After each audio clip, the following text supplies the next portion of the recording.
2, 1.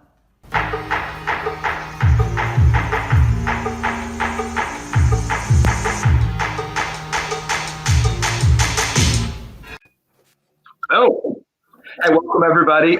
This is Judah Hoover, and this guy right over here is Josh Weidman, and this guy right over here is another good friend of mine, Seymour. This is the Build and Grow with Real Estate show, coming to you on Thursdays at noon with another great interview with a local real estate investor. There's a bunch of people selling books and seminars all over the U.S., and it's like, hey, is this guy for real? Has he really done this thing? Why should I listen to him? And so Josh and I bring on people on Thursdays who we know are legit and we know are really turning some deals and actually still active in the market and have some good stuff to teach us and overcome some things. And the whole point of this show, it's called the Build and Grow with Real Estate show. So if you're new to us, Josh and I are very big believers that real estate is a great way to make money, to pay for wine, cat food, and bread, pay your bills from real estate, be it as a loan officer, be it as a realtor, be it as a title agent, be it as a home inspector. Real estate is just an awesome industry to be in for your career, but it's also an awesome industry to build wealth in. And if you can do both of those two things at the same time, I was like 22 after I had left the real estate industry. I left my loan officer job and was doing nothing but buy and sell real estate for a living. And one of my mentors said to me, Judah, I always found that being a good loan officer helped me be a better investor, and being a better investor helped me be a better loan officer. And so ever since then, I've done both at the same time. I've worked full-time in the real estate investing world, and I've been a full-time real estate investor. And what's great is our guest, Steve, is the same way. Only you've got like 3 or 4 fingers in the pie, don't you, my friend? That's right. Yeah. So you never want to announce that you're a jack of all trades, right? Because that never sounds good. It's like no one wants to hire the jack of all trades because you're not an expert in any. But with that, I will say that the experience that I've had gives me a very diverse knowledge in different areas of real estate. So being a broker and owner of a real estate office with over 70 agents and owning a title insurance company, and also now having a mortgage company that, we do hard money lending as well. And, as well as all the residential products. But really where my heart's at in the business is on the investing side. In the space of a little bit of commercial real estate, some multifamily and single family, as well as on the private lending side. So, there really is a diversity there, right? And I think that my knowledge in them, I'm not going to say that I'm an expert in any one of them, but I've been doing this for almost 14 years now. And it's been awesome, to, like you were saying, having knowledge in one area of the business really does help you understand other areas as well and how that all connects, because there's so many different niches in real estate. And I think that the more knowledge that you have, it just helps you all around. Yeah. So Steve, I got a question for you. Like a lot of our viewers, a lot of people that watch this show, they're just getting started in real estate. Maybe they're not exactly sure like where to get started. And looking at your accomplishments, it's like, oh, you've got all of these real estate related businesses all operating under your guys, as well as buying single and multi-families and flipping houses and doing all the things that you do. Let's start from the beginning. Like, how did this start? You say you've been doing this for 14 years, right? I mean, did you just walk in one day and like somebody's like, oh yeah, here, take my brokerage, and here's the profit from those, my first or my last 5 flips. How'd you get started? What was life like before you got into real estate, and what was your impetus for getting started here? So, I would say I was kind of a lost teenager, right? Where I didn't have a focus of what I wanted, or had no idea what I wanted to be when I grew up. And my dad was a builder.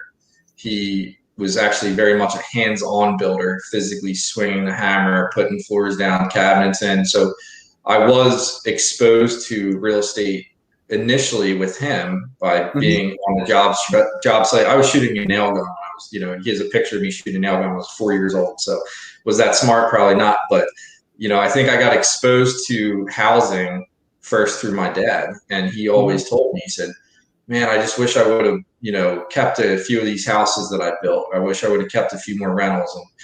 And he did build a few duplexes that he kept. And he always told me, he said that was the smartest thing he ever did. And I think that programming in my mind was just like, okay, let me see that. And then over time, I started noticing like some of the families that I was friends with that had wealth. And I kind of just started seeing patterns. Oh, they own a lot of real estate. Oh, they own a lot of real estate. They have rental properties. So it was like, and I think that just kind of started developing my mind. I guess it was 23. I had an engineering scholarship to Drexel for civil engineering. And during that summer, my dad got really sick. And he had just introduced me to this lady, Teresa, who was a licensed realtor. And she was crushing it with sales. I got my real estate license. I started getting my feet wet in that, making some money. I was like, this whole college thing's not for me. I'm going to go into this. And I never looked back. So that's really how it started. And then it evolved into the investing side by me selling a house where, let's say I represent a seller on a house. And I was getting a $3,000, $4,000 commission check after I paid my broker. And the flipper on the other end of the table that I was working with, he was walking away with 35, 40 grand. And I'm thinking, all right, his check's 10 times the size of mine. What am I doing wrong? I'm on the wrong side of the table. So I just, hey, can I take you out to lunch? And that's really how my entire business, all of my businesses have all been relationship based, getting to know someone that's doing something that looks like better than what I'm doing. And then it's just evolved and evolved and evolved. And I'm a very curious person in terms of like, how are they doing that? Right. If they can do that, maybe I can do that. And it looks better than what I'm doing. Right. The grass is always greener. I want to stop you there. I have the same inquiring mind, let's say. And I'm one of those people that like, I believe if somebody has already done it, well, I should be able to do it. Right. And it's interesting that you pinpointed that. So you have all these businesses. So when you're exploring a new avenue or like revenue stream, do you bring in a partner, or is this more so you're introduced to an idea and then you run with it and make it your own? So a combination. I mean, I think that, life shows us opportunities, and most of the time if it's painful or we're not ready or feel like doing something we don't want to do, then we shut it down. And I think that I've really keeping my eyes open to different opportunities where I see someone that has a certain skill set.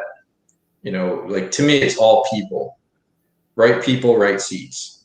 You get the right people in the right seats, and you see opportunities. And I think that's the one thing that I've just, I guess, had a natural ability for, where I see potential in everyone. Mm-hmm. Like every single person I meet, I'm thinking, man, I could start a business. My mind, it's just like the entrepreneurial visionary brain where it's like, and I've matched that up, and I've gotten better and better over time at, sift sorting and qualifying, and then also staying focused on what is the core focus, right? And that's where it's just all kind of come into picture over the past few years with the real estate brokerage, because it's like, well, what is this all about? Like what is all this, creating wealth? Is it really that important? No, it's not. It's more of like, fulfillment of your life and how you feel about what you do. And with the brokerage, it's been a vehicle for me to help people do the same thing that I've been able to do. And I get so much more fulfillment from that versus always chasing the next, wealth building strategy. So now it's just like creating a huge network and saying, how can I help the most? What seat do I sit in? And then how do I get other people and other pieces of the puzzle in place to have the biggest impact possible? Okay. Now, you said something back there originally, Steve, that I want to touch on. I know you own the brokerage. Are you the broker of record as well? You have your broker's license? I am. So I just recently brought on additional broker support, but I'm a broker of record in PA, Delaware, Maryland, and New Jersey. I also have my title license, when I started, but I don't work in the title business. I have a title manager, we have a title processor. I don't work in the mortgage business, right? So I've found what I'm good at. And yes, maybe I switch hats in these different industries to some level, but I'm leadership development, right? Business development, because just blazing a trail, you stir up a lot of business. And can you get paid on the mortgage, title, real estate side? Maybe I can lend to the person. Maybe we can do a joint venture and flip a house together. So it just lends to a lot of different opportunities. So I'm an investor and I'm a leader, and they're the two seats I sit in. Right. No, that's very helpful to bring that clarity, and then offload and outsource and delegate other things. Ron LeGrand, one of my heroes, said, "The less I do, the more I make," and that was one of his big things. He always said that students of his say that they work on their houses because it's therapeutic for them, and it's how they get out their stress. And he always said, if you work on houses, you need therapy. Well, I probably need some therapy because I was working on my beach house last year. So, but it's kind of like, makes you humble again when you're sweeping the dirt off the floor, right? Sure. So, yeah. So that's interesting. I've had several title operations that I've been a part of, and some with big groups of people and some small, but I've never had my title license. I've always partnered with somebody and done a JV with somebody who had the title license, and I just drove the revenue and drove the business. So you actually have your title license. Well, let me correct that. I got my title license. Now that where I'm at in the business, it didn't even make sense for me to renew it. I had it in PA and New Jersey. I didn't really work in the business. It was more just initially what I was anticipating. I had my real estate brokerage. It started almost like as an incubator within an attorney's office who also had a title company. So what I saw was he was ordering title, getting this back, and now he's getting another piece of the pie. And I was like, oh, this is something I can just add on. I was a little short-sighted in realizing what's involved with that, all the things that I didn't see. So I quickly hired a title manager, and probably the best hire that I've ever made. And we did 85 million through the title company last year. So it was like, and I own it. It's not like an ABA. It's not like I, partner with someone else. Like, that's the title company, and the brokerage did 165 million through the brokerage. And, so we're just still in an infancy stage, but the growth has been 100% growth year over year for the past 3 years on title and on the brokerage side. So it's been great. And then that led into me starting the mortgage company as well. That's absolutely amazing and absolutely awesome. So from the initial startup though, when you were first getting started as a college kid and things like that, other than flips, what were some of the other types of real estate transactions that you like to do? Let's go back to when you were hungry and scraping and trying to grind it out and everything like that. What types of deals did you gravitate towards? Well, you mentioned Ron LeGrand. He's one of the old gurus, and those no money down deals were very appealing to me at the beginning, because when you don't have any money, that's your only option, right? So I did start first with sales, real estate sales, but I've never been a good salesperson. It's not my niche. It's just not my thing. I've always done it a little bit, but it's kind of been like referrals or. Time out. Stop. I've been in classes with you where you have taught my room how to negotiate. I know how to teach. Effortless negotiator. It's so smooth. People I choose not to be good at it because I don't want to do it. Okay, so yes, I've coached up some really high level sales agents and been instrumental in helping them, but it's just not my focus. So But I did start with that, and then flipping was a natural tie-in because I had kind of the construction background with my dad, and I quickly realized that I was still trading time for dollars. And then I started looking at how do I acquire rentals. So the first few rentals I purchased were all on subject to deals, and that's why I was bringing up Ron LeGrand. I listened to some other guys like what's his name, Lou. Well, I'm drawing a blank. This guy from Florida. I started going to all the real estate investor meetings, cruises, seminars, flying down to Florida, Atlanta, wherever I had to go to get some good knowledge. And I learned some creative strategies, seller financing, subject to, lease options, and I started, practicing those strategies to get some real estate under my belt to get the deed. Well, so I got a question for you on that side. I started in a really similar manner, right? And the first couple properties, we had some seller financing, and I think I was in the wrong neighborhoods, right? And ended up causing. I mean, thankfully, I didn't buy 100 of them. It was 1 or 2, and they became my biggest problem properties. Yeah. Did you have? I mean, did you go through a similar, similar experience, or were you? Are you one of those unicorns that's like, yeah, I never lost money on a deal? And I'm like, good for you. So let me say this. I've never lost money on a deal I didn't partner with someone else on.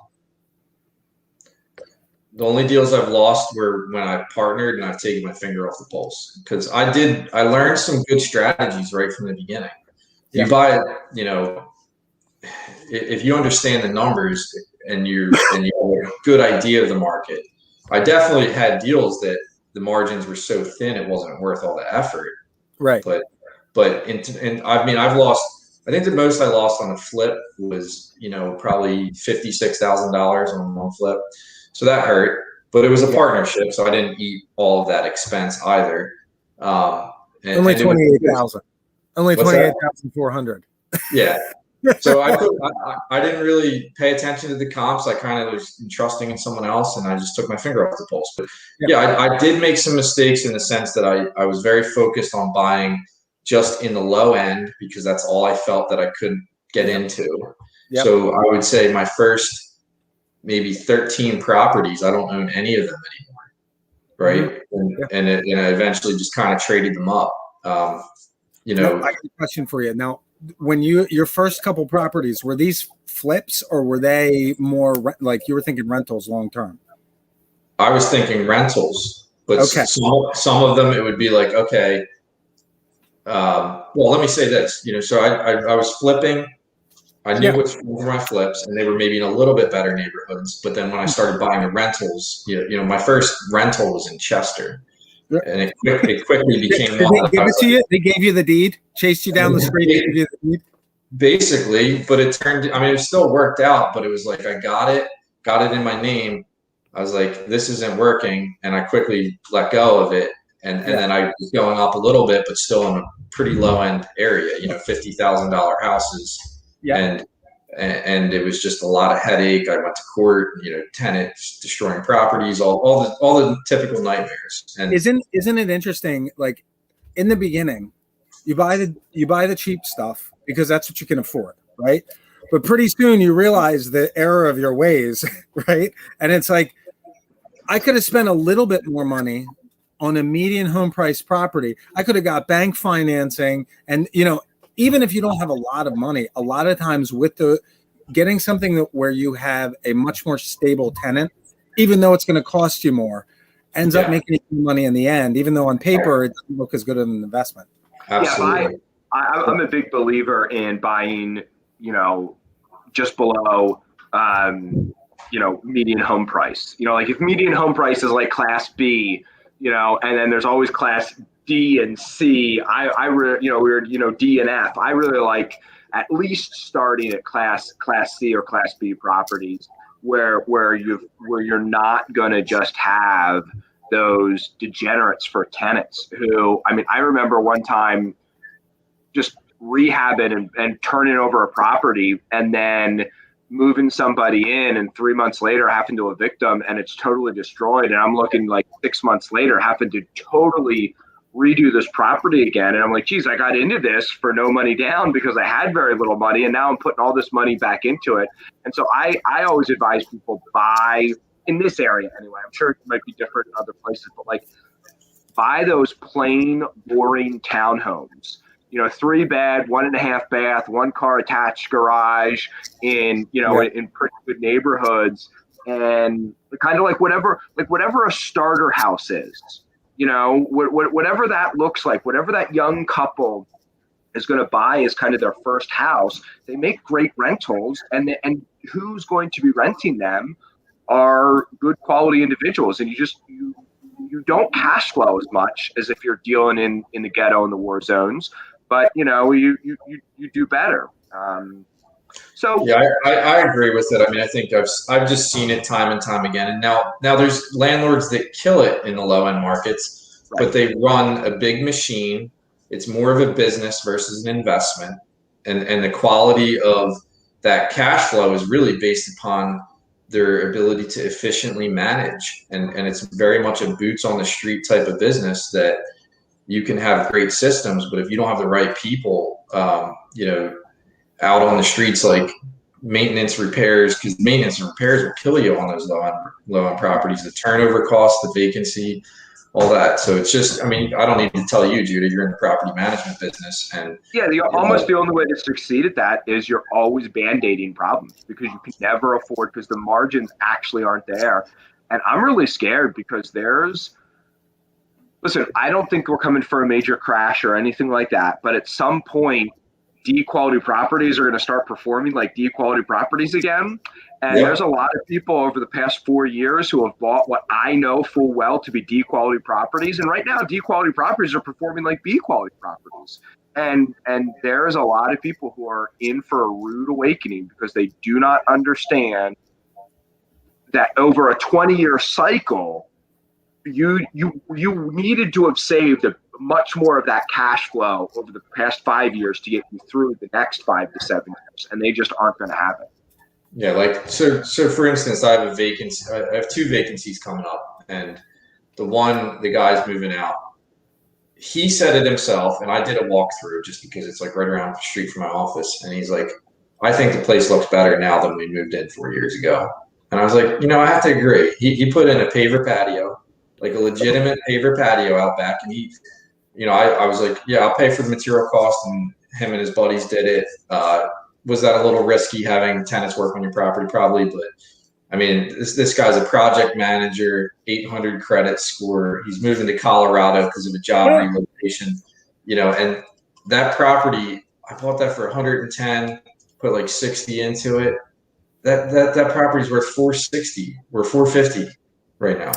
Okay, so Steve, hold on a second. You said something really interesting. As you're talking about this guy, you're like talking up your tenant, right?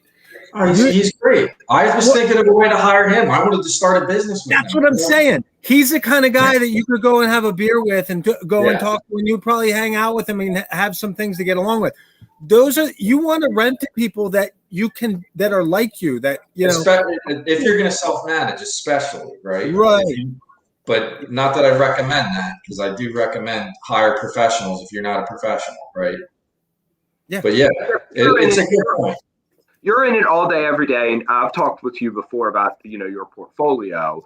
Your portfolio is, tightly located. A lot of them are subject twos. A lot of them just pay you via, Venmo or PayPal every month. And, you've got it set up like it's a finely loved I use an online system now. It's just all rent collected automatically. But yeah. I mean, I haven't. So my properties currently, I haven't had to send out one late notice. I'm going to say in 5 years. There's basically zero vacancy, and it's not, so there's another landlord in this area. I was meeting with him the other day. He has about 400 units, I believe. I don't know exactly. I'm not going to mention any names, but he has 4 vacancies, and he's worried about it. Yeah.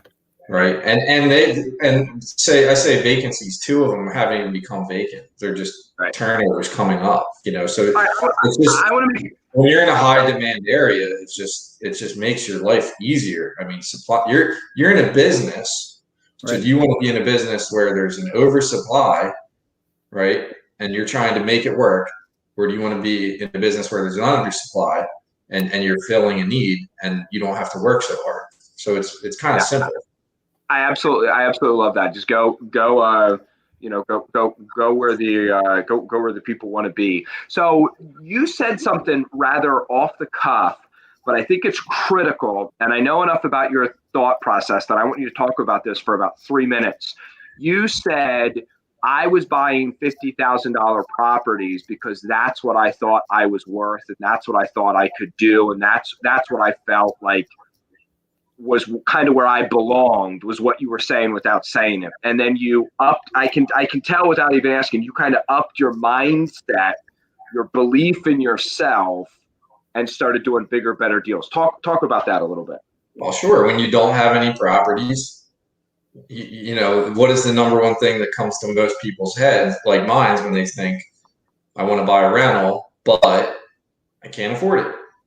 I don't have enough down money. I don't have enough credit. I don't have enough experience, or I'm afraid to get a bad tenant. So it's all the head trash, you know.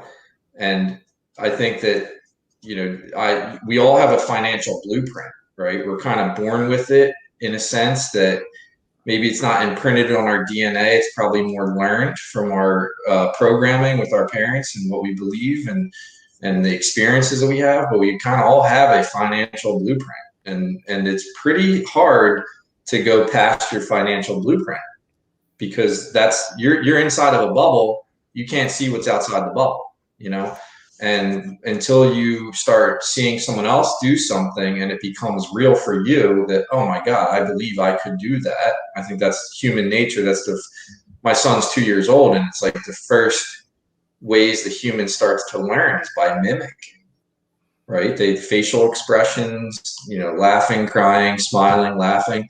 And that's just the most human way to learn. So when you start seeing, oh, Judah has this, I could do that.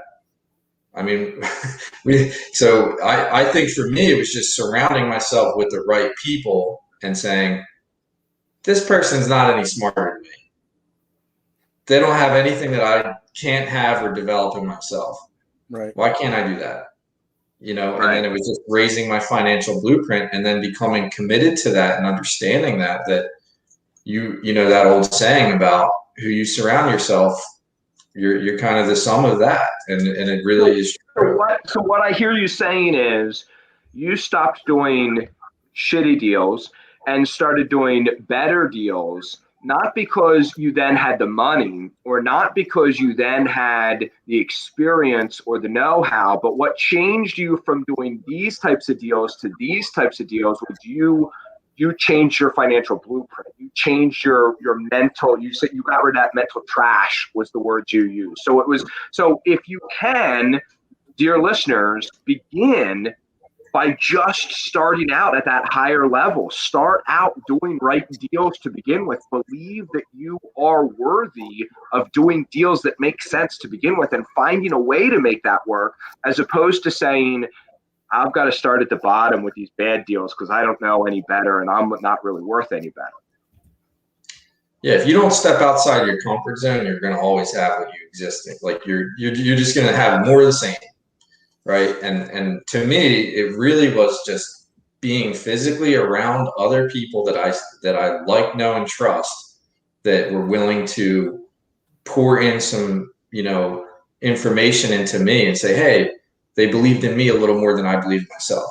Right. And seeing that and then saying, you're right, I could do this, or just even just watching them do it. It just motivated me to do that. Well, I think one of the things that go along with that, having that really strong, peer group, is that it changes the way that you think. When you see somebody going from spending, you know, $50,000 on a house to spending $200,000 on a rental property, you know, it just changes your normal. You know what I mean? It's like there was a scene in The Wolf of Wall Street, right, where he's sitting. Remember, he's got that big yellow car parked out front of the restaurant, and he's sitting there eating lunch, and the dude comes up to him, and in the comment, he's like, "Yeah, you know, I'm doing okay. I'm making like $70,000 a month." And they're like, you're making $70,000 a month. That's insane. But that was his basement. It was just like, I'm doing all right. Because, if you surround yourself with your peer group. And that's the beauty of real estate, because the sky's the limit. I mean, I don't need to tell you guys, some heavy hitters too. And it's just some of the people that I've been around, you just start seeing, the question is, do I look up to this person? And maybe you look up to them in one area, not all areas. Well, then learn from them in that specific area that they're strong at, right? Sometimes the people that have the best, financial habits are not the best people. Right. And they don't necessarily have the best lifestyle. So I started seeing these landlords in these low-end income areas. And guess what? If you interviewed them, it was like almost like they were afraid for you to get into it. They're like, don't do this. Like, you don't want this lifestyle. Like, exactly right. I want to get out. And then I started seeing like some of my friends, like parents or, someone that I would meet at one of these investor meetings. And they're like, yeah. Like, what did you do this week? Well, I rode my bike and, I was working on my cars and hanging out at my house and going traveling with my family. And, it's like, okay, so what do you want? And start mimicking that financial blueprint that matches the lifestyle you want. Well, and that is so interesting that you were saying that. So there's have you ever heard of active real estate or active real estate? No. You're in Chester County. They have these white signs with green lettering, and it says "We Buy Houses," and they're on commercial properties all over the turnpike. You probably they're the guys who wrote the Section 8 Bible. Okay, gotcha. All right. I mean, so like they're old heads, right? Yeah. These guys started exactly how you're talking about. And they're ripping out anything with moving parts in these apartments, renting them out Section 8. And it's like Kensington, like worst of the worst in neighborhoods, all this stuff. They got so burnt out, but by the time you got burnt out, they had a big enough rental portfolio that they could walk away from it. But that's so uncommon. Most people, they buy 5 or 6 properties before they realize how overwhelming it is. And then they throw in the towel and they're like, I'll take my like 4 or 5% in the stock market. Right. Like, it's a hard transition to go from the idea that you are a real estate investor to the truth that you're really a business owner. Right. And that's what people are pursuing. They want to invest in real estate as a vehicle or as a business to get them the lifestyle that they want. Absolutely right. So why make this harder on yourself? Everyone says go big or go home. Okay, well, do you want to have 100 doors, or do you want to have 10 nice doors that are paid off, or just great properties that are going to give you what you want? I love that you say this, Steve, because it's one of my big pet peeves, and I'm actually shooting a video about this week. When people say, well, how many units have you done? And I understand what they're asking. They're trying to see, like, is this person worthy? Like they're trying to qualify their mentors, and there's some value to that. But like, if Josh has 100 units and I have 25 units, but Josh's units are leveraged to the hilt and mine are free and clear, who's really better off? And maybe also to add another complexity to this, maybe I tell everybody I have 25 free and clear units, but they don't know that I actually have a business partner named Steve Seymour who I have to split everything with, and Josh doesn't have a business partner that he splits everything. Right. Like, how many units do you own? How many doors do you own? Is frankly a BS question because it doesn't actually get at the heart of the matter. Hey, I apologize. I have got to drop off. You guys keep talking, but I have got. I'm moving between today and Saturday, and like I'm moving. There's big pods. They just showed up at my house, and I need to drop off here. No, we're gonna wrap up because I'm not an admin yet. I forgot about that. So we'll close this out, and we'll have you on again sometime real soon, Steve. Steve, really awesome to meet you. Really great talking to you. Thanks, Josh. Thanks, Judah. Appreciate you guys having me on. Love to catch up again soon. Maybe we'll grab lunch or something. That's awesome. Awesome. All right. See you guys.